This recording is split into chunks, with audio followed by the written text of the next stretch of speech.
Please come into my room.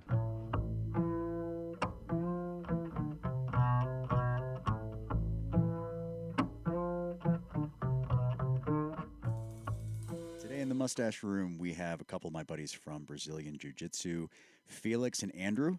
Andrew's actually a newcomer to the mycology scene, to the mushroom cultivation scene, and he's actually doing a really good job, really meticulous with sterilization techniques, and really good use case for people that are just starting off or curious about how to keep a clean, sterilized, decontaminated workspace. So that's cool. Also, we talk about Felix is a more seasoned Brazilian Jiu Jitsu practitioner, so he really provides some insight as to how the use of entheogens, mushrooms specifically, can complement Brazilian Jiu Jitsu and some of the psychological marriage between the two. So really cool, really insightful.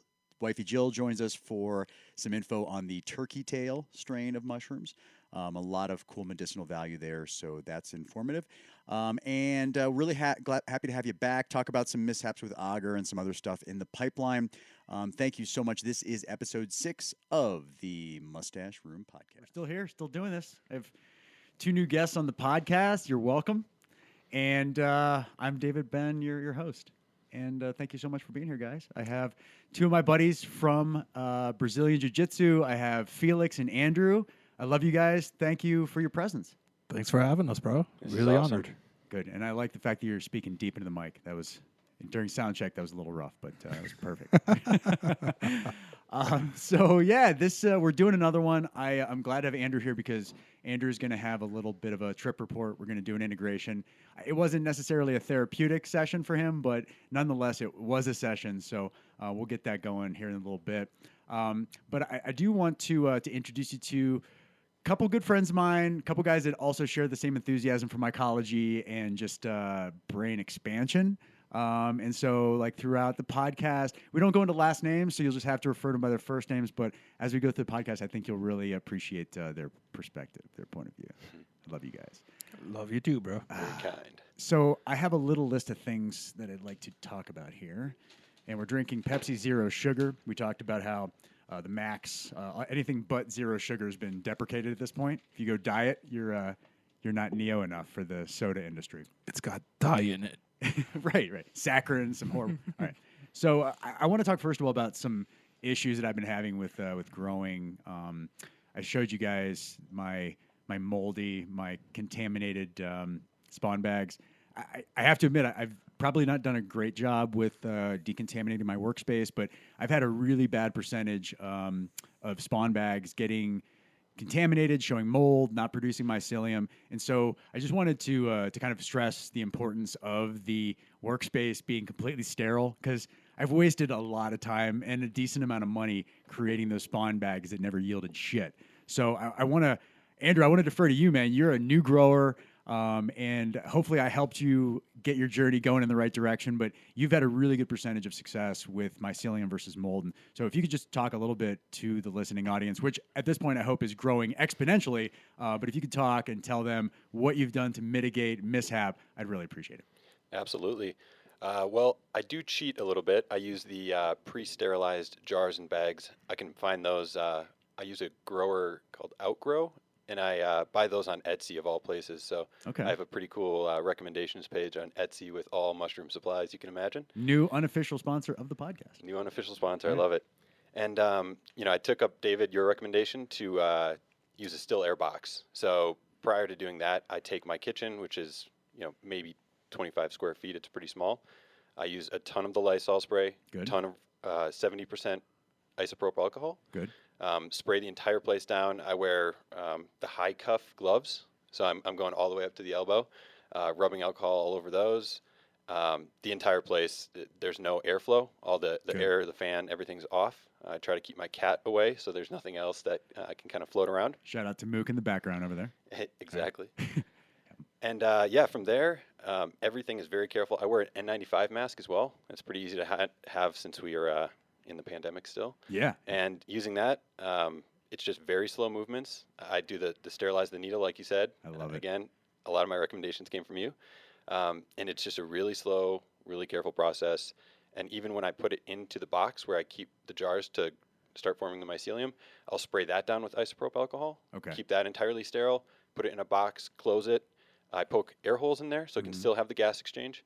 And then I tuck it away deep into the closet and I let it sit. I try not to check on them whatsoever. That is textbook mycology. Is like taking every possible precaution, physically, like environmentally, everything to make sure you have success. So kudos to you, man. I have not done all that.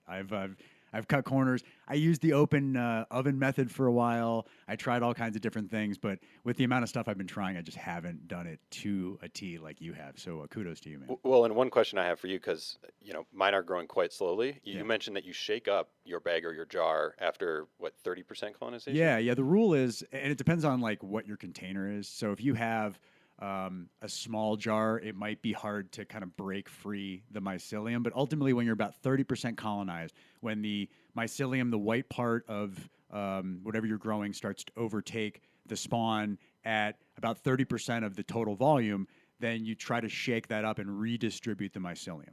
So as the mycelium touches other consumed parts of the spawn, it'll just latch onto that spawn and regrow. So if you take what you've already colonized and redistribute, you're going to really accelerate your growth rate. I would say like 4 or 5 times for me from what I've seen.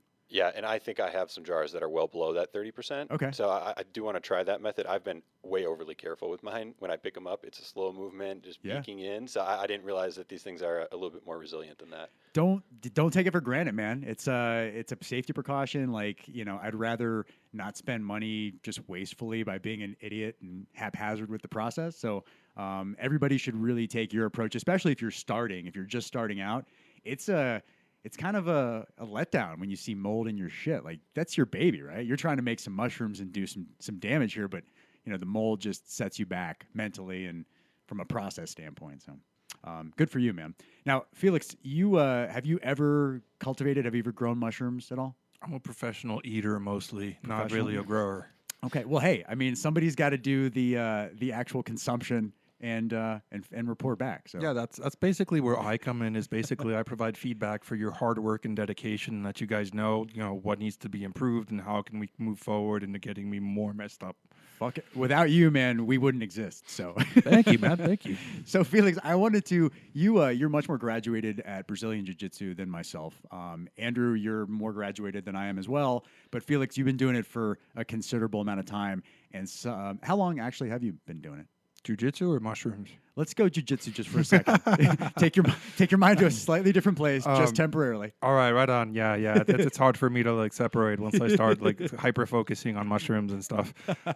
Jiu-jitsu, I first started when I was 22, so 2001. Wow. I was in college. I went. The school was 45 minutes south of my school of my college, and my home was about 45 minutes north of my college, so it was in opposite direction. So to go train, it was like about an hour and a half each way. Wow. So I did that for about a semester, and then I quit. Then I started up again in 2004, a little bit. I quit again because I wasn't living in Spain, and like once that ended, I came back. And then for serious, consistently since 2007, with a little 3-year break because of injuries. Awesome, man. So on and off for it's about the longest thing I've ever done. Very cool. And it shows. I mean, when we've rolled together, I mean, it's very, very seamless for you, and it shows that you've been doing it a while, man. So I appreciate that, man. I mean, I feel about jiu-jitsu how you feel about mushrooms in terms of just like comfort level. Yeah. But yeah, I'm a white belt here. Where you seem to be the black belt, so teach me, Yoda. Well, fucking A, man. I am blushing, and that I'm so flattered by that statement. But one thing I wanted to ask you though, have you found like jiu-jitsu for me? One of the things that I really like, I'm in my 40s, and it's something that I feel is just as much cerebral as it is physical. And I know a lot of our journeys with mushrooms are to try to get a better state mentally. And I was wondering if there's any crossover between like your practice of jiu-jitsu and like how you get your mind ready for that, or how it benefits you psychologically and like your mushroom experiences, and if there's any overlap. Oh, 100%, man. At least for me, I can't speak for the entire community. But there is a huge subculture of people that are into psychedelics and expanding the mind that are into jiu-jitsu as well. I call taking mushrooms resetting. It's resetting my mind, basically. I've solved world peace. I've come up with all sorts of macro solutions in my mind during a good journey. I just never write it down. So like by the time it ends, I've forgotten most of everything that I've come up with. But at the end of it, I always feel better and like a new person. And with jujitsu is kind of the same thing, especially before a tournament or something like that, or if I'm just like having an injury and I'm very self-conscious about like actually rolling and letting my body do its thing. Mushrooms usually somehow assuage the discomfort and the mental blockage to get in there and just like be more comfortable doing that. And it's just like with everything though, like it works for me for like depression, for PTSD, for anything really. Like mushrooms are just like a reset for your brain, and then you're fresh. I love it, man. And yeah, I share that same perspective. But it's so cool how like no matter how you articulate it or how it affects you, man, everybody's got that same like I feel fresh and new and you know ready to tackle shit after you have a mushroom experience. I mean, you can't really take SSRIs and have that same experience, you know? Like they may kind of put you in a good mood temporarily, but nothing's going to give you sustained progress like entheogens, like psychedelics. It's amazing. Well, and something that I've found is a similarity between the two is you gotta submit to your ego. You have to let it go. You know, in jiu-jitsu especially, it's going to be just absolutely no fun if you don't. And I think on shrooms you could say the exact same thing. Totally. Good point, man. Yeah, the ego, it dies. I love that. And I used to be, man, I used to be a huge just kind of life pussy, man. Like I would really like I worked out all the time. I was GTL all day long. Like GTL just slamming strange pussy. Like my wife knows who I used to be, right? I'm triple S, shit-shaped shower. Right. I mean, you got your formula. Not my formula now, but I mean, I was an empty person, man. And like once I did an ayahuasca experience, I started doing mushrooms, I started doing a lot of introspection, not through the use of psychologists or psychiatrists, but through just natural shit that I grow in my basement, you know, that here in Denver is beautifully decriminalized, you know, so I'm just following their path. But it's made me less of a piece of shit. So, you know, kudos to that. Your formula your shit shave, and what was the last one? Shower. Yeah, I mean, it's a great formula. Everybody can cherish that. But nobody wants to be a douchebag for their entire life. So thank you, mushrooms, for taking me out of that douchebag persona and making me whole again. Yeah, like mushrooms, I think will definitely like, especially I don't call them bad trips, I just call them challenging trips. There you go. Those that like kind of challenge your anxiety, kind of challenge your will to stay in it. Somebody once told me, and I wanted to ask you: is it true like if you drink milk or eat food, like the intensity of your trip will be diminished? I found, and my buddy Patrick, who was on one of our first episodes, a couple times actually, he recommended using lemon juice and an empty stomach fast he likes to do 6 to 8 hours prior to your experience. But he said lemon juice on an empty stomach, good formula, and it worked well for me. And I know, Andrew, you had a similar experience, right? Exactly. Yep. That was the method I followed without a full 8-hour fast. Okay. Empty stomach. Yeah, I mean, in the morning I woke up and I had a banana, I think, just something to give me something in my stomach. But I think, you know, with your mindset and your intentions and what's kind of in your system, it's kind of a cocktail of all that stuff. So for you guys that can't see, Ben and Andrew are two pretty ripped individuals. Thank you. I'm more what you would call fat. I process food and digest things much slower than these two animals. So I have to kind of leave. I have to fast for 8 hours. If I have any food in my stomach, then these mushrooms go to hell. Like just my trip is gone. Okay. So I have to cut it up really, really, really chop it fine. Like I've pre-chewed it because I also can't stand the taste sometimes. It makes me gag. And I leave them in raw honey and lemon juice sitting because that helps break up the psilocin already. So it's like pre-digestive enzymes before I eat them to make them even stronger. So does it kick in much quicker? Much quicker, and I also it's more efficient consumption. Okay. Of the whole piece, whereas again I'm fat, so I digest things differently, and my metabolism's much slower. So you know, by the time that like the psilocin's gone into my system, a lot of it has kind of been depleted and gone through like my digestive fluids and just wasted to shit. Interesting. So when you do this method, it's basically pre-digested and pre-metabolized, and then you eat it, and it's we should all do this next weekend and Yeah. just record. No, See how you feel. absolutely. And I like, so another thing about me is until I started doing mushrooms, I'm pretty much like a fly by the seat of your pants when I'm mixing shit up kind of guy. Like if you put me in the kitchen, everything is to taste, right? I mean, there's no recipe. So it's taught me to be a little bit more meticulous with my recipes. So the fact that you have a recipe, it's tried and true, we have a system, that makes me feel so much better about collective psychedelics for sure. If you guys are like me and you can't stand chewing on them raw or dry, Yeah, they're gross. It makes me dry heave. Yeah, it's disgusting. This is basically a shot of pre-chewed sludge that you're putting into your mouth. Are you gonna like baby bird it into my mouth? Is that it's Do you pre-chewed? want me I mean, to? I will, bro. I mean, like, whatever you want. not ready for that. We're not that close yet. So does that help with the nausea that you feel after eating? You know, at least when I've chewed it and swallowed it and didn't like the taste, I've followed by nausea about 30, 45 minutes later. So everybody's different, dude. Like my wife, for example, she recently broke my heart. She told me she's never going to eat them again because she spends like 75% of the time tripping into the toilet bowl. Like, you know, she's barfing, she's having intense visuals, but like they're coming off of her reflection in the water of the toilet bowl. So that's not really a good place to be. Wow. And I wonder if that's something to do with like how they're grown or if it's just her immediate reaction. I don't really get that myself. I don't know if you had similar experiences, but when I did ayahuasca, the people that vomited the most, the people that purged the most, were the people that just were kind of fighting stuff. So I don't know, is she like fully submitting or is she fighting something in the process? So I guess because she's puked so much before that, like she's just kind of mentally blocked to it, and just that's like her self-fulfilling prophecy almost. Is like, I know I'm going to get sick, and here it is, I'm getting sick. That sucks too, man, because puking, I mean, I fucking hate puking. It's one of the worst things ever. So if she shares that same view of it, I mean, that's got to be in the back of your head all the time. Unless you're eating peyote, yeah, puking is disgusting. But if you're eating peyote, that's just how like it starts. Well, to be continued on that one. I can't fully corroborate that yet, but to be continued. That's awesome. I'm so glad that we got a chance to talk about that, because with jiu-jitsu like comes a whole new part of your brain and your life, and I love that the mushrooms are complementing yours the same way they are mine. And I don't know if you've had this before, but like as when you're tripping, do you start thinking about jiu-jitsu and like chaining and making combinations of moves? And like I wonder if somebody took my back, if I did this, what would happen? Like it kind of just amplifies.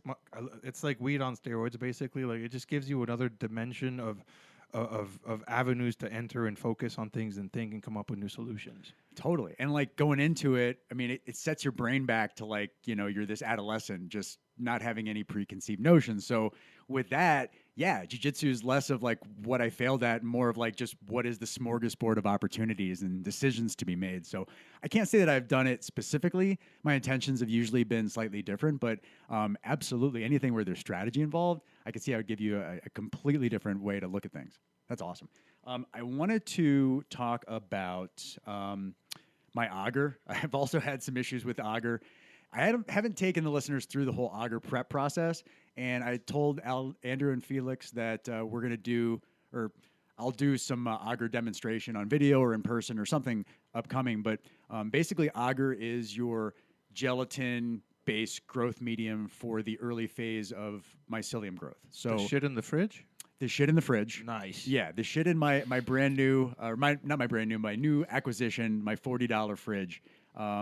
I have my ogor plates in there. They're Petri dishes, and the ogor construct is there's an actual component called ogor, and then there's yeast, nutritional yeast, and what is it? You use it to make beer, some sort of barley mix. There's like 3 main ingredients. I'll post it whenever I decide to make a website.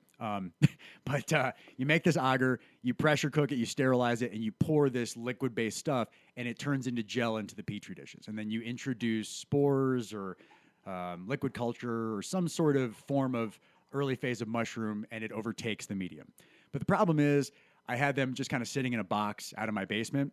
I didn't have them like at the right temperature, which is supposed to be like sub 50 degrees, like in the 40s somewhere.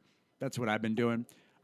There's not really a firm degree that you should have, but that's what people have been saying.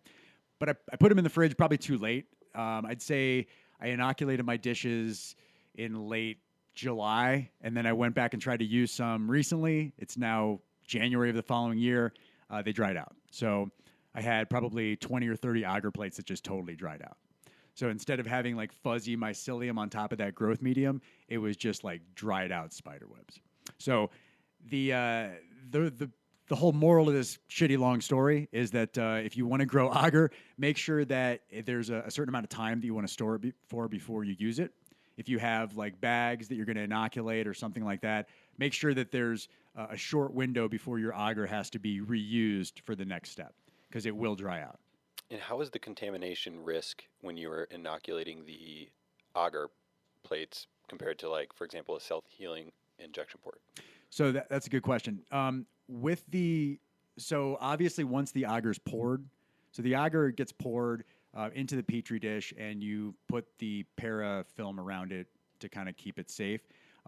Once you open that Petri dish to introduce your spores or your mycelium, that's where your contamination comes in. So you just want to have the smallest possible gap in between your Petri dish lid and base, in your still air box, in your decontaminated environment, and you increase your chances of having less contamination. Do you sterilize the needle under the flame? Absolutely, always. Okay. Yeah. Any scalpel that you use to extract the auger or cut the auger, any needle that you use to introduce spores into the auger, no matter what you do, it all needs to be flame sterilized. Good question. And yeah, if you keep the Petri dish open and you try to just, cover whatever you're working on with just as little airflow, with as much protection as possible, you increase your chances. The good thing with auger, though, is you'll know pretty quickly if you fucked it up. If you introduce the spores, auger will show you the mold or just won't grow almost immediately. So it saves you the heartache of waiting like a month before shit just doesn't work. So that's why auger really helps out. Felix is looking at me like, I have no idea what you're talking about, but You guys lost me at inoculation, honestly. But those of you that are listening that know the jargon, you're welcome for all of that. I did start casing in a bag. So, Andrew, you know what casing is, right? Explain it to me. All right. So once you get your mycelium fully grown, like those jars that we were looking at, the cakes are fully white, ready to go. The next phase is to mix it with this stuff called casing. Right. So what that does is it allows the spawn and the mycelium to now expand even further into a nutrient-rich, moisture-rich substance to create this ultimate cake for fruiting, for producing the mushrooms. So what I'm doing is, instead of using the monotubs, which give you this huge amount of surface area to grow from, I'm taking it down a notch, and I'm actually going to do that inside of one of the mushroom bags. So I'm going to take my jar or my cakes of mycelium, mix all that stuff with the casing mixture, which is cocoa coir, the hair of a coconut, vermiculite, which is a nutritional substance that they use with flowers and shit like that, and then also a little bit of coffee and gypsum, plaster of Paris. That's my casing. So I mix that with the mycelium, and I'm going to put it in the mushroom bag, and I'm going to grow from there. So I haven't gotten past like 3 days of having the stuff sitting in the bag, but essentially in the bag, my mushrooms should just grow right inside that bag, basically vertically in a tower. Actually, if you want to go grab, Andrew, there's a bucket sitting up on top. If you go around back of the basement, there's like an orange lid on it. If you want to carefully take that bucket and bring it over, I'll show you what I'm doing. Those of you listening, sorry you can't see shit. We'll try to describe it as vividly as possible. So when you do this method, does it affect how the mushrooms grow in terms of size and length? It does, because, so we're looking at the bags right now. If you want to take that lid off, gently take one of those bags. So you can see here, this is, what do I have written on the side? What's the strain? Albino penis envy, in a, I think it's a 3-pound, no, it might be a 5-pound mushroom bag. One of the bags with like the filter, it's just standard mushroom bag. And then I have around the base of it, I have a piece of paper that's keeping the light out of the actual components of the bag, but it's allowing moisture to kind of accumulate. It's allowing the gas to exchange up through the filter patch, and basically I'm doing everything that the monotub would do, but just inside of a bag instead. So for you guys out there that are like me, this shit looks kind of like a coffee bag with a hole. Boom. And it's basically trapping moisture, right? trapping moisture, yeah, it's cultivating that ultimate cake. And yeah, the moisture is part of it because without the right combination of moisture and light and CO2 and all that stuff, it's not going to give the mushroom a chance to grow. The cool thing about what you said, though, Felix, if you can see how the bag, like you said, a coffee bag it just goes straight up into a point, almost like a KKK hat, right? Yeah, it kind of does look like. Yeah, I mean, 'tis the season to talk about the KKK. Yeah. So we all know this is a very liberal, progressive, non-hatred based podcast. So we're all good there. We're lovers, not fighters. Yeah. But you can see here I have a layer of wax paper on top of it. So there's a layer of wax paper on top of the mixed casing and mycelium, and then it's wrapped to keep the light out. So what I'm hoping is after about a week, it will be completely white inside the bag, and I'll be able to take off this wax paper, take off the shield that's keeping the light out, and expose this thing to the elements to allow it to grow. But the mushrooms are going to grow straight up. By keeping the light out of the side, it's going to say don't grow towards the dark. Don't go towards the light. So they're going to grow straight up, and I'll probably get much longer stems of mushrooms. So when you eat mushrooms, what is more potent, the stalk or the stem? Well, I don't think there's a difference. I don't know exactly because I haven't been able to find an objective piece of literature on that. So if anybody can correct me and give me a scientific answer, I'd love it. But from what I've heard, there might be a little more concentrate in the cap because the spores could potentially contribute to that. But from what I've seen, everybody just kind of piles it all together and just uses that as one piece of psilocybin. And in these bags, would you just get like one massive like Smurf house popping up, or would it be like several stems, or like what happens like in terms of growth? Good question. So you can see here this bag. I don't know, what is this? What would you think the dimensions of this bag are? 6-inch diameter, maybe? Yeah, 6x4 or something like that. With that, you'll get basically mushroom pins popping out of the white mycelium. So the entire brick inside the bag will be white. And then when it's ready, when it's kind of worked its way through the mycelium, seen the light, experienced the atmosphere, you'll see these little pins. They look like little white pins, like little stems that have brown tops, and they start to get bigger and bigger from a tiny little pin. So once you see those are, the infants for the mushrooms. But you won't get just one big aggregate of mushrooms. You'll get a bunch of different mushrooms growing out from different points in the mycelium. And what's the benefit of the bag versus the fruiting chamber? Because I'm just getting to that stage now and got a few questions for the fruiting chamber. Yeah, so with the bag, the cool thing is the footprint's way smaller, right? So, you could have an entire rack of bags, scores of bags set up where you can see here I only have capacity for like 10 monotubs on a huge lab-based rack system. So in that same system that I have there with those 10 monotubs, I could put just scores, maybe hundreds. I don't know based on how I stack them. Tons of bags can go in there, so it gives me more real estate to work with. So for you guys listening out there, Ben has more of your traditional basement setup, whereas Andrew is a city dweller in a small apartment, so he has to compartmentalize and make everything as small and efficient as possible. Exactly. Because there is no space where he lives. Yeah, I mean, like if you have a tiny house and you're looking to do mushrooms, like space is a big issue. So the bags are a good way for you to maybe play with multiple strains. Like, one monotub could actually produce maybe 6 or 7 bags. So it just gives you a chance to kind of play around with different stimulus in your process or different strains or whatever you want to do. Might it flush more frequently? Might you get more flushes out of it just because picturing it's only growing on a very small surface area but deep? What the fuck is flushing? Good question. So first, I don't know because this is my first entry into the bag fruiting process. So to be continued. I think it would be based on your substrate, like how thick and how active your substrate is. But I will have to report back with the specifics. Now, fruiting, Felix, for you, fruiting is when you actually start making the mushrooms. So this is when you've mixed your casing with your substrate. Your mycelium has completely overtaken everything, and you've now exposed it to the light, you've exposed it to the environment, and you're just waiting for the mushrooms to grow. That's the fruiting process. And I believe you were looking for flushes. Is that right? Flushes, yeah. Oh, I flushes. I also did not know what fruiting is, to be fair. So, unless you're talking about put it in your mouth and chew it, I have no clue what we're talking about half the time. Andrew, do you want to explain what a flush is? I'll give it my best shot, but I've not been able to witness one myself. So essentially, once your mushrooms come to fruition, they're ready to be picked. You pick them off, but it doesn't take away everything else, right? There's still the mycelium and the roots that are there, and it will grow more mushrooms. So you can get, I think, 2 to 3 flushes is about average, but I've never gotten to that phase. So I've gotten like 7 before. oh, really? Yeah. But essentially, a flush is just one harvest of mushrooms. Just one. Here I am. Here are all my mushrooms. Once you pull them out, then, like Andrew said, you could have 2 or 3 or potentially more iterations of that same sprout of mushrooms, and that's a flush. So in one of these tubs, and for listeners who can't see, it's basically something that you buy from Target, just your standard, what do you call them, monotub?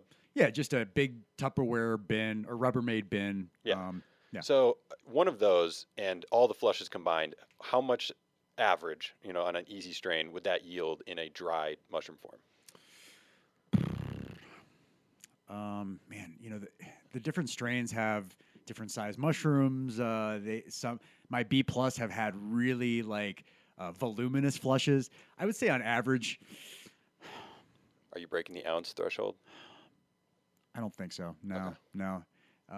If I have a really active substrate, maybe, but I'd have to come back with some facts. I haven't done my due diligence to measure that shit out. So for my potheads at home, Jack Herrera would be the easiest strain to grow that would provide the biggest yield at the most cost-effective price point. What would be the equivalent to a Jack Herrera in the mushroom world for those people that are trying to start growing stuff? And Good question. be something that's easy to grow, that'll provide a shit ton of stuff to eat. That's Andrew's actually a good test case there. I started with the same strains. Golden Teacher and B plus are your standard, starter, reliable, quickly fruit. They just give you everything. They're not going to be your most potent, but they are going to be definitely potent enough to get you where you need to be. So they're not going to be like rocket ship to the moon, but they're going to be good solid psilocybin trip. So I would say Golden Teacher and B plus. And Andrew, you had one other one you stumbled across? Yeah, it was Fiji Island, and from what I understand, it's just a little bit more productive than a B plus. Okay. But it's equally as easy to grow. And I buy mine from a lab that is, quality spores. They grow all sorts of spores. It's a really interesting market out there for psilocybin spores. And we don't have any affiliation. Who do you use? I use qualityspores.com. Quality Spores. New unofficial sponsor of the podcast. Yeah. Awesome. Well, yeah. So hopefully that jargon didn't just overload your brain. If it did, go take some mushrooms and wind it down. I'm here to dumb shit down for you folks. Dude, I was able to perform an appendectomy at age 14. I think I can handle a couple mushrooms. Isn't that just a TV show? Jesus Christ! Did you see that unicorn? Its horn was so shiny. Andrew, you had a New Year's Eve experience with some psilocybin, and I appreciate you coming here to talk about it. Go, tell us. Yeah, well, it was the product of your hard work, so that is something special. And I remember on one of your first episodes talking about giving away meat that you may have hunted and giving away shrooms that you grow. That's a pretty cool way to share it. So, Yes. And I've also heard you talk a lot about the set and setting. Yeah. And I couldn't agree anymore. So the 4 of us, we're all really close friends. We know each other well. One of them is my fiance, obviously. We're close. And we had a cool cabin up in the mountains. It was for New Year's Eve. And it was one of those cabins that we rented in the absolute middle of nowhere. You have to pass through a code gate, then a cattle gate. It's just completely remote. And it's one of those cabins that the owners must pour their heart and soul into. So there is detail everywhere that you look. Every single part of the cabin is design oriented. Very cool. And so, we did a little bit different style. It wasn't necessarily, single trips, more of just a social environment. So, I think we all took 5 different doses. My average dose was probably between 1.8 and 2.5 grams. Okay. Drinking some claws, smoking some weed. Beautiful. Yep. And we would, I think for the most part, do 2 a day, except for the first night that we got there. So wake up, trip at noon, come down, smoke some weed, have some claws, and then do it again. And it's just it was a cool environment, very social, being able to look around at all the detail in the cabin. it was more about spending the time together and less about a specific trip that, you may have had some kind of unique experience, more so the social environment. Sure. Now, let me ask you real quick. I know Felix has a question too. You said you dosed multiple times throughout the day. Was there any sort of strategy as to like when you redosed, or was it just like, hey, let's redose? Let's go for it. Okay. So there was no like, I'm going to wait this amount of time. And I mean, I think generally speaking, I peak at about 2 hours. I think for the most part, the whole group did. Okay. After about 3 hours is when we would smoke. And I love those two combinations. And right at that point, coming down kind of like reinvigorates the mushroom high. Definitely. And then from there, we just kind of relax, and when you come down, you kind of got to take a minute to reflect a little. And then we look around and we say, are you guys ready for some more? I love it. So was this mushroom taking, was this throughout the course of one day, or was this several days? It was 2.5 days. So we got there on December 30th. We had our first trip then, kind of tested out the shrooms. Obviously, David's got some pretty potent strains that he provided us with. So I want to get familiar with it first. And then, New Year's Eve, it was morning and night, and then New Year's Day, morning and evening. And did you guys have to increase the amount of mushrooms you took per dose in order to maintain the potency of the trip each time you took it, or how did that work? I mean, to me, it felt like almost the opposite. But one question I had for David, something that we all kind of recognized was, if we took 2 grams at noon, it was a different trip, and it might have been because it was light and maybe the visuals just weren't so intense. But when we took it at night, it was definitely stronger actually. So a 2 gram in the morning and then add on maybe 1.5 at night, it would still get me to a pretty good place. Yeah. I think that's more about setting. Like I've noticed that when I did ayahuasca, I had three ayahuasca experiences. I had 2 at night and 1 during the day. And the one that I had during the day was by far the most profound and the most, the one that affected me the most. I just had different visuals. The setting was just a lot more warm and comforting. And I think it was setting based. So I don't know if that's the biggest factor contributing, but for me, when I take it during the day versus at night, the day trips are just so much better and just so much more free. Whereas the night ones, like in the back of my mind, I know at some point I want to go to bed, and I just think that creeps in and causes a little bit of friction. That's just the way I see it. So with ayahuasca as well as with mushrooms, at least for me, there's a lot of pre-work to do before you actually consume this stuff. Do you guys fast before mushrooms, and did you do the 2 weeks prior, 2 weeks after each time you ate ayahuasca? That's a really good question. So the 3 experiences were all in one weekend. But before I went, they were very strict about what you consume, what your stomach composition would look like going into the experience, your headspace. They were really trying to cleanse you and bring you to a good baseline. Now, afterwards, I have to admit, I just went and smoked weed almost immediately. But they wanted you to wind down. Yeah. They wanted you to wind down and kind of like let the effects linger and just see what else comes out of it, like post-meditative kind of thing. But no, I afterwards, I went right back to it. I ate a burger almost instantly. But going in, I did do the prep. Didn't fast from smoking weed quite that much, but in terms of what I ate, I was pretty meticulous about it going in.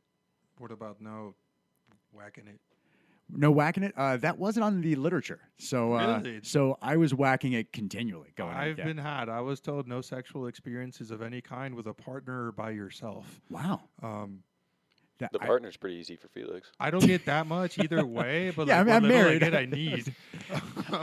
So that's what makes it hard for me. The pre-prep part is just, that's a lot of commitment, dude. I did not hear about that. Now, maybe my experience would have been a lot more rich and vivid if I had abstained from that, but nobody told me, so I was whacking it, I think, on the bus out there. Yeah. As you should. Sounds like a good time to interrupt and provide you with a health segment from Wifey Jill. Here we go. And we're back yet again with a health segment from Wifey Jill. What do you got for us this week? We are going to highlight the turkey tail. Go. I was hoping you'd do that. Yours is much better than mine. Jared Waters in Tampa used to have a joke about turkeys bickering like back and forth, like old wife and husband. Yeah. That's so bad. So good. All right. Anyway, turkey tail. What is the turkey tail? Tell us. So the turkey tail got its name from its appearance, and a lot of mushrooms get their names from that.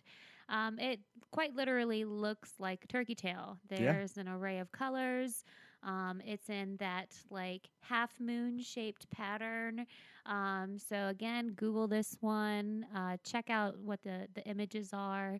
But traditionally, they're ingested in pills or in like an extract type form. So you don't just take a bite out of a turkey tail. I mean, you probably could, but I We don't talked know about that it'd be reishi. so like tasty. These almost look, and again, we've not held a turkey tail before, but Right. they almost look more woodsy, where it might be indigestible. You know, if you're just eating it raw or uncooked, and it's best used as an extract. Yeah, for those of you that are listening, again, you can't see this. I apologize, but basically, Jill, what she was saying is, it kind of looks. It's like, and when you see little like half moon things growing out of a tree log on the ground, these are kind of like moldy looking mushrooms, kind of thin. If you see it, it makes sense. But yeah, it's not something that you'd see it and be like, "Ooh, that looks delicious." It kind of looks like a moldy kind of growth. So that's why you probably don't see it in its fullest form, more of just an extract or something that's behind the scenes. Yeah, exactly. So the turkey tail is mostly popularized when it comes to treating and aiding in cancer. You know, what am I trying to say? With chemo, radiation, it helps support the immune system. It's a big time immune booster. So anyone with a decreased immune system would greatly benefit from the turkey tail. It's packed with a ton of antioxidants. It also is a prebiotic, so it helps improve the gut health. Good. Yeah, and just so you know, a difference between prebiotic and probiotic. So the probiotics are the bacteria found in your gut, and prebiotics are the food for that bacteria. So they kind of work together. So the turkey tail, if you're looking to improve gut health, you know, Good. yeah, and just even kind of tying back to the medicine and treating cancer, if you have any type of prescription, whether it's or to treat something, to treat an infection, an antibiotic, it pretty much wipes out your gut health. I love that. I just like saying gut. And speaking of gut, the baby's getting bigger. Hey, Hey, it's not a gut. It could be misconstrued as a gut. Well, again, Brian Regan said you Suck never it. ever, you never guess at that ever. So it could be a gut, could be pregnancy, but you don't ever want to guess. You don't want to hear that answer if it's the I wrong don't thing. think any expecting mother wants it to be referred to as a gut, so you failed in that capacity. All right. Well, all I know is your gut is healthy as fuck. It's a healthy baby growing in the gut, and we'll move past that. So, what else about the turkey tail should we know? Yeah, so as far as some of the immune boosting contents that it has, so it contains polysaccharopeptides, which are protein bound polysaccharides. And there are two of them in particular that are found in turkey tails. So crestin, also known as PSK, and then polysaccharide peptide, which is PSP. Both of these possess powerful immune boosting properties. Yeah, lots of syllables too. Lots of syllables. It's a tongue twister. So yeah, if you want to exercise your mouth and your tongue out there, For shizzle. feel free to repeat those.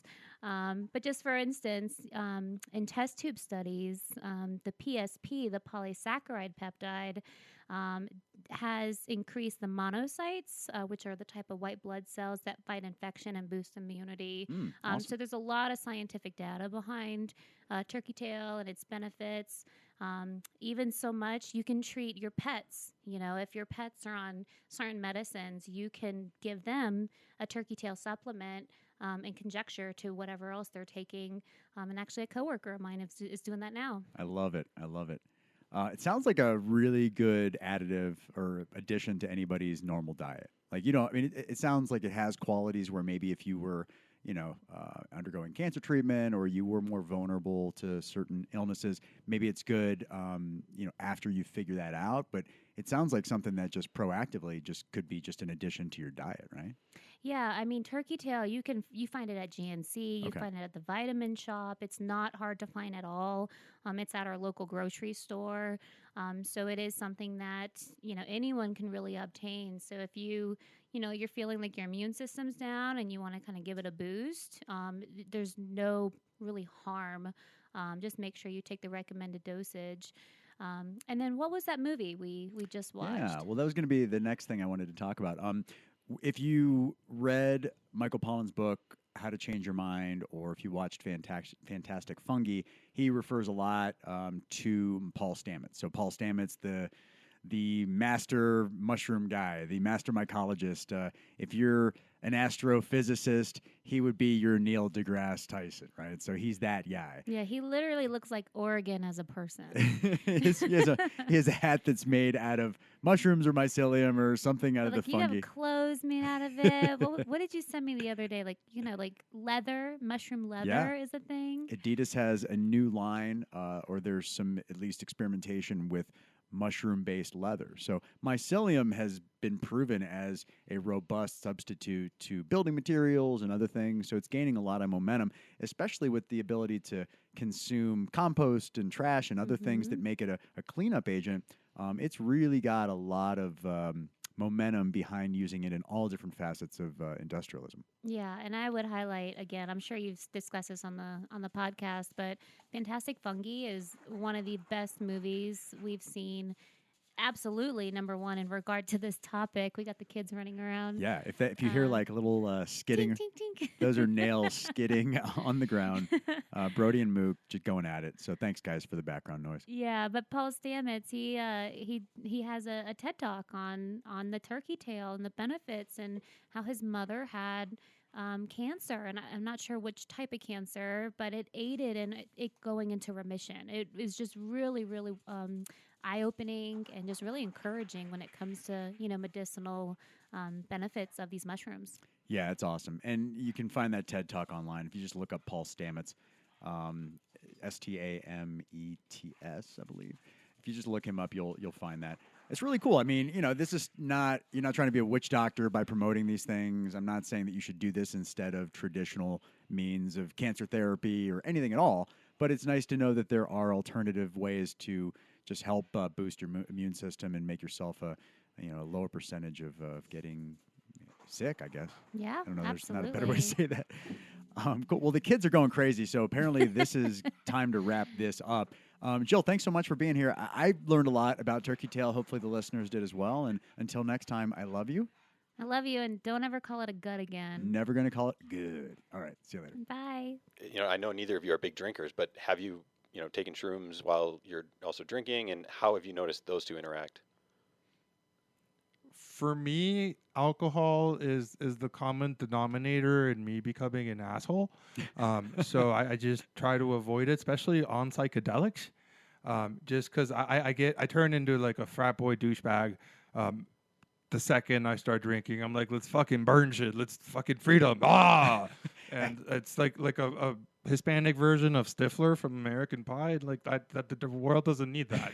So I just try not to. I agree the world doesn't need that. But no, it's good that you know who you are. Like that's, for me, man, I drink two things. I drink shitty beer, not shitty, but very inexpensive beer, Miller High Life, preferably, Coors Banquet, shit like that, or really nice scotch. Neither one of those to me like plays well with mushrooms. When I drink, it's, have a glass of scotch at the end of the day or out at dinner, or I drink, during a football game with some cheap beer. But for me, like drinking is more of just, what else I'm doing that I can, it's not like the core of me like having the experience. So if I do drink, it's just kind of a happenstance. It's not something I plan to do going into it. And that's kind of how we rode over the weekend. You're waiting the hour and we're all getting antsy for the trip to start. All right, we'll have one or two claws. Yeah. And then when you're high on mushrooms, I don't think you have any, I don't anyway, have any desire to be drinking. Right. I'm just so content with how I feel that it's really not until I come down and at the end of it, I'm like, okay. The problem with drinking on mushrooms is you don't realize how it's like drinking a very frozen, sugary, delicious drink. But it's like the drink is in your mind. It's the trip. So you keep drinking and you don't realize, and like you get really shit-faced really fast because you have no concept of time. Yeah. So you don't know when you had the last drink. Also, like things just taste different to you. So like you're drinking it and like you're processing differently how it tastes in your palates, how it's like how the fizz of a White Claw, for example, which is what you like to drink, will be hitting you in the back Sorry, of the claw. throat. You have to call it claw. The claw. So yeah, like you really have no concept of time, and it's just a different experience, like sensory, like how you perceive the alcohol, not just what it's doing to you, but just like taste and everything else, smell. So like you just want more of it because you want to like process more of it in your mind, and like at least in my experience, I've gotten really, really fucked up alcohol-wise on mushrooms before, just because I lose track of how much and how fast I'm drinking. Yeah, and I think also too for me, it's not disrespectful to drink on mushrooms or get fucked up drunk on mushrooms, but for me, it's like I kind of respect the mushroom experience too much. Like I don't want to waste it. I don't want to ruin an opportunity to see what comes out of it. So for me, it's more of just like interference. So if I drink it because like I'm having a beer and I'm having fun, and it's not something I plan to do, so be it. But I can't see myself like doing keg stands and shit while on mushrooms. Yeah, I like pairing mushrooms with other substances, just not alcohol. Yeah, And that's what I meant to ask next, because Felix, obviously you and I have smoked together a few times, before class, after class, on hikes, after hikes, pretty much anywhere. Sorry, Professor, if you're listening. It's all bullshit, but whatever. So do you smoke when you're on shrooms? Constantly. Dude. I chain smoke. Oh my God, I'm horrible. Oh, I love it. I love it. I'm going to try to wind this down because I think I at least have jiu-jitsu. I don't know if you guys are going, but you guys are awesome. And this is not the last time I'm going to request your presence on this podcast. Hopefully I'll get feedback from my listeners when I allow them to give me that feedback that corroborates that. But you guys are awesome. This was fun. So much fun. Thank you for having me, man. I'm down always. Absolutely. Thank Fucking you. A. Walk with me, baby, come on and talk with me, come on and take me downtown. Well, walk with me, baby, come on and talk with me, come on and take me downtown. Well, walk with me, baby, talk with me, take me downtown. Well, walk with me,